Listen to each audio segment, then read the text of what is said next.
Hello, my little subscribers, and welcome back to Creep Tales from Beyond Death with your host, Gravedigger, and this is part number 5 of Lost in the Everfree Forest. I want to welcome you guys back from Christmas and whatnot and holiday celebrations. I wish you happy holidays if it's still around that time for you. It's been a while, and I'm excited to do part number 5 for you guys. This one's going to be a good one. I'm excited. So, leave in the comments below on what you thought. Let's get started. I do want to let you guys know ahead of time that it is a very dialogue-heavy episode this time, so I want to apologize for any crappy voice acting. It is just me after all. This is also a handwritten story. In case you're new to the series. In case you are new, you should check out all the other videos. On with the story.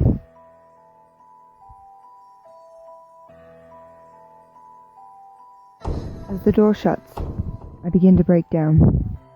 I just did something that no pony should ever have to do. I mean, she was my... I don't know how I'm going to keep going. She sits and thinks for a moment longer before the buttons both rise back to pressing distance. Once both buttons had stopped rising, I look up at them in fear for when they would light up again, signifying I had another child to kill.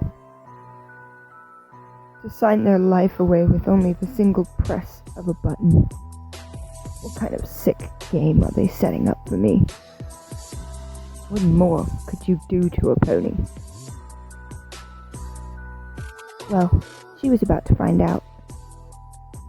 She sits cowering by the buttons, hearing small screams, muffled by the walls and the sounds of her own sobs.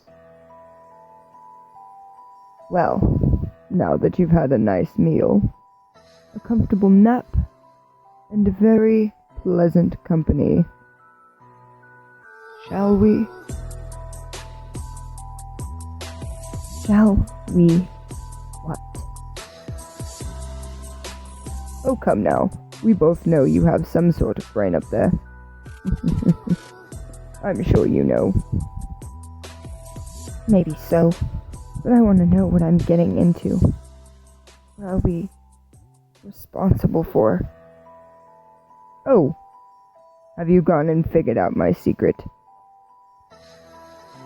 All I know is that there will be a lot of angry loved ones, all looking for closure that will never come thanks to my choices. Oh man, it's worse than I thought. Not only did you not figure out my secret, but you still managed to spoil it. No matter, it will still be just as funny when you make your next decision. Now, if you would follow me. He opens the metal door. Oh, and don't forget the rules. She gets up, hangs her head in broken shame, and follows her captor to her next challenge. In the next room, she saw a sight she never imagined any pony coming up with. Unless it was in a horror movie. She saw 2 children. 2 fillies, each on an operating table, with a full set of power tools? Both girls were strapped down and had oxygen masks on. What fresh hell is this? Well, I had hoped you would be able to spot the next challenge with no difficulty. But we can certainly make it easier to tell in the future.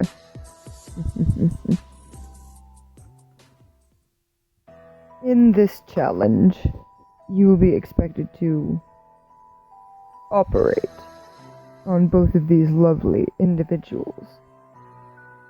Whomsoever you save, you can take home to their family. But,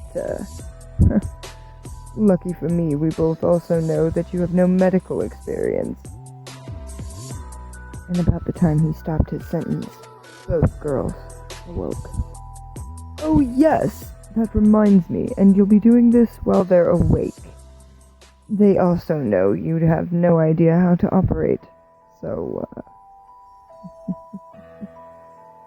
have fun.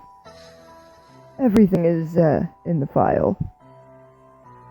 And with that, I was left to decide what to do. So with no other choice, I walked to the file.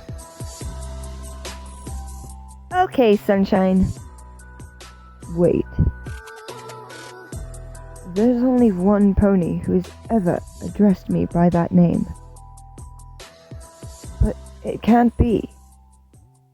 She was such a quiet pony. Back on the file. So, you know that one thing you told a certain sun pony you couldn't do? Well, these plus blessed young 18-year-olds. These young fillies are. And yes, it is what you think. They were prepped in advance. So in other words, they're ready for their C-sections, Doc. Signed, Colt number. Oh my Celestia. She was visibly shaken. She looks at the power tools, then at the screaming young girls. What do I do? How do you handle something like this? Looking down in horror, I understood what I had to do. So I went for the box knife that I had spotted on the floor. Yeah, it may not be completely sterile, but it was small enough for the job, comparatively to the other options that were on the table beside me. Now, to decide who to start with. The tag on the bed to the right read, Fawn Shadow. Oh no! The chief's missing daughter. No. No. No. The tag on the bed to the left read Radiant Whisper. She belongs to the malt shop owner, Polly Whisper, and her husband, who happened to be in the Royal Guard. Radiant Shield. Thus, Radiant Whisper was born. But prepped in advance. Wait. Oh God. They weren't only kidnapped and forced to grow up here, but they were taken in a way that is impossible to unlive. And now also are forced to watch me, a cop pony, take the one sliver of hope they could have raised to be the one only good thing to have come from it. I take the box knife and make the incision. Immediately blood starts pouring and my brain went into panic mode. So I grab some of the cotton and try to clean my work area, and suddenly a baby, cold, stiff, and blue with eyes sewn shut, came out. The young girl curls up in despair and humiliation, and before I could even attempt to save her, she closed her eyes and died, still streaming tears of fear long after death. I stood there as both of us wept for the chief's young one. I look over at the other one and she then begins pleading for me not to worry about her. and that it's probably nothing. That's where she couldn't have been more wrong.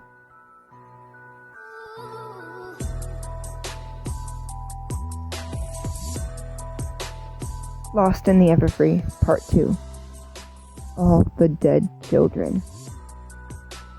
Greetings, and welcome to the advanced and unforeseen part of the journal. I'm a new storyteller for this portion, due to Blitz being busy. Anyway, on with the story. What's that? What's my name? You don't need to worry your pretty little self about that yet. Meanwhile, back at stage number 2. I'm really sorry, but I need to try to get you out of here. Please. I know I have absolutely so not helping right now. Anyway, just let me help you.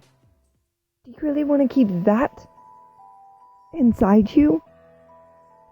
She looks at me with with disdain, but it quickly faded into consent as another wave of acidic, burning pain surged throughout her body. I approach her with the same box knife and make a different incision that in the end resulted in her staying alive for a while longer. I like to believe we were both happy about that. I see ears poke out, and at first I thought he had black fur. Come to find out, it was already like that.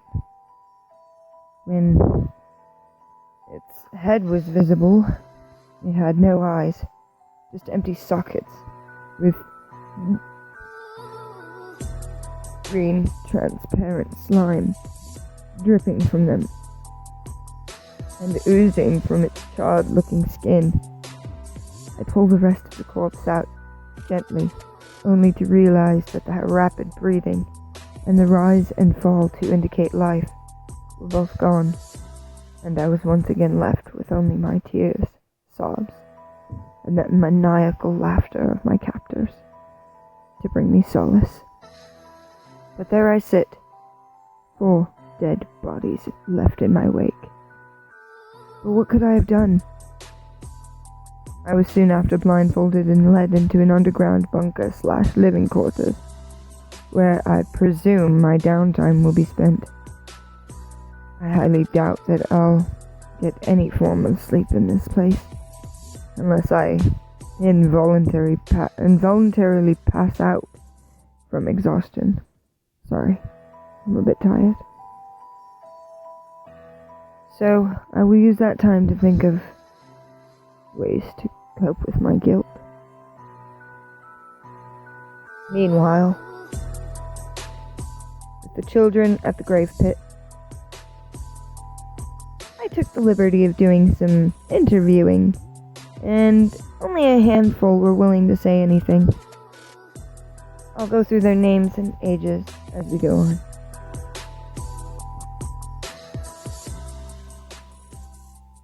All I could think about was the children, but I was getting so tired.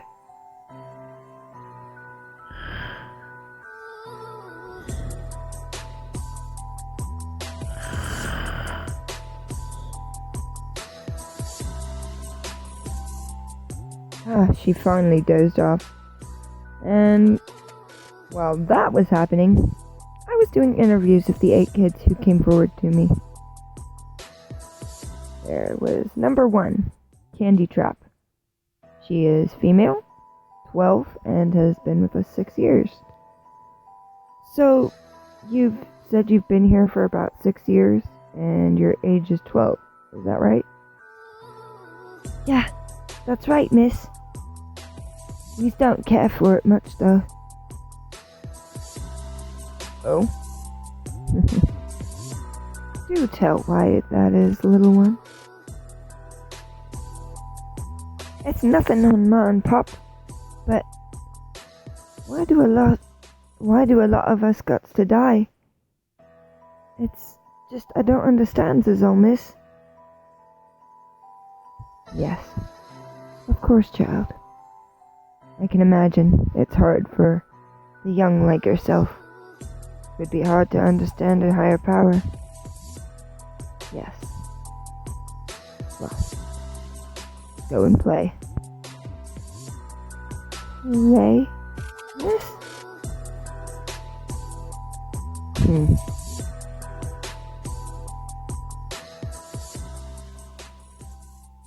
Number 2. Stargazer. 16. Been with us 12 years. So, what are your thoughts? I want a home. This is your home, boy. No.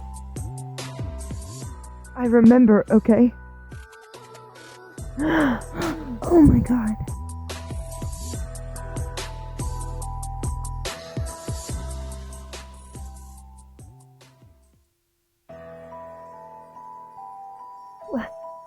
What did you say? What do you mean you remember? Be careful of your words, boy, lest you forget where thine tongue may take you. I don't care anymore. This place is horrid, and no one does anything to hide it.